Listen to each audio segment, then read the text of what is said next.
And I get in trouble every time I do this, but I need to talk about Mildred and Lawrence Leader, who are longtime supporters of New Life and who have helped really make this dream come true. Well, David and Kurt came to see us to tell us about this property that became available that had a swimming pool and was right on the river that they would like to turn into a home for mistreated girls. And at first we said no, we just really didn't think we were interested. We really didn't know that much about it. But that next Sunday we were driving to church, and I was looking out the window at the trees, and all of a sudden this voice in my head said, Mildred, you really need to buy this property for New Life, for the girls. And I waited a minute, and it said, Mildred, you really need to buy this property. So I turned to my husband, Lawrence, and I said, you know what? I've just been told that we need to buy this property. And he said, okay, if you think so. We saw it later, and I think it was a great thing, a great place to have a camp for the girls.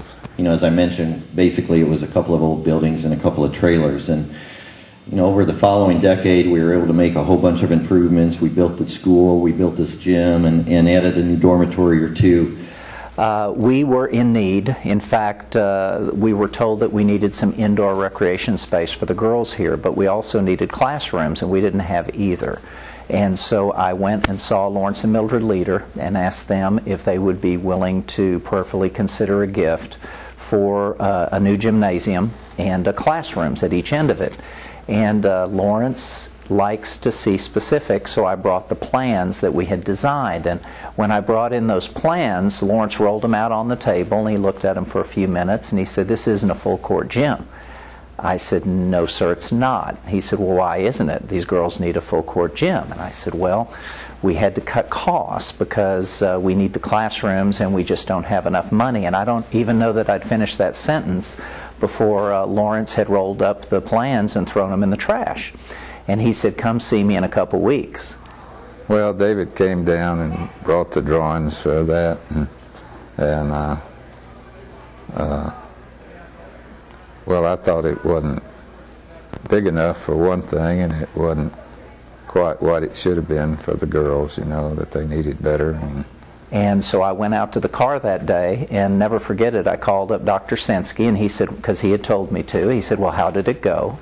And I said, well, I asked him, and he looked at the plans, and he tore them up and threw them in the trash. And he said, what? And I said, I think this is going to be okay. I think it's a good thing I'm coming back in 2 weeks. And so I threw them in the trash, and we made some more. And Lawrence had his own plans drawn up, and it was a full court gym with the same classrooms. In fact, I think the classrooms were actually a little bigger on each side for the girls too. And then in 2002, you know, the whole horrible tropical storm, the Allison and the floods came and destroyed many of the old buildings, you know, damaged brand new dormitories. In fact, the dormitories had only been lived in by the girls for 2 days when the rains came.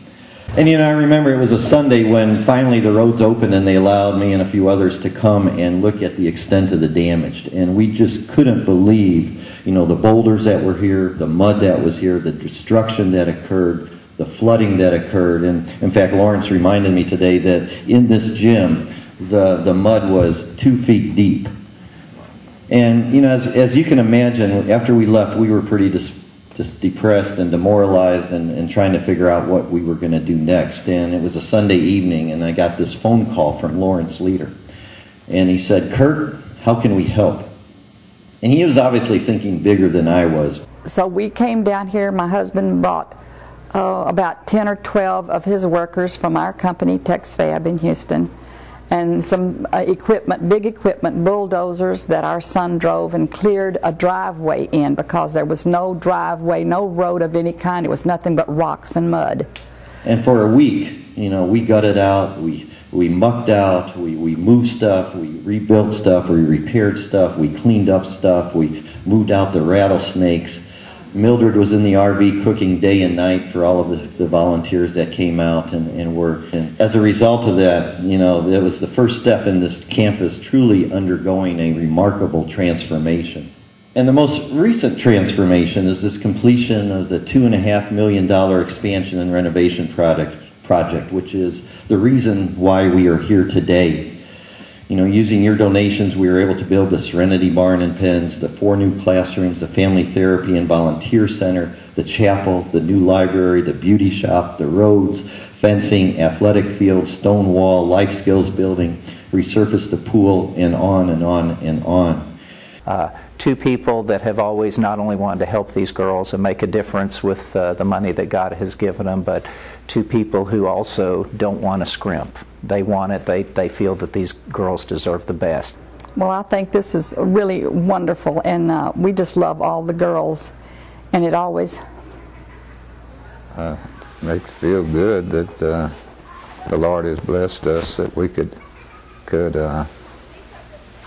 afford to be part of this opportunity to help the girls. It's not an overstatement to say that through the grace of God, if it weren't for the grace of God and the gift that He gave us in terms of Mildred and Lawrence Leader, we would not be here today. So please give a warm round of applause to Mildred and Lawrence.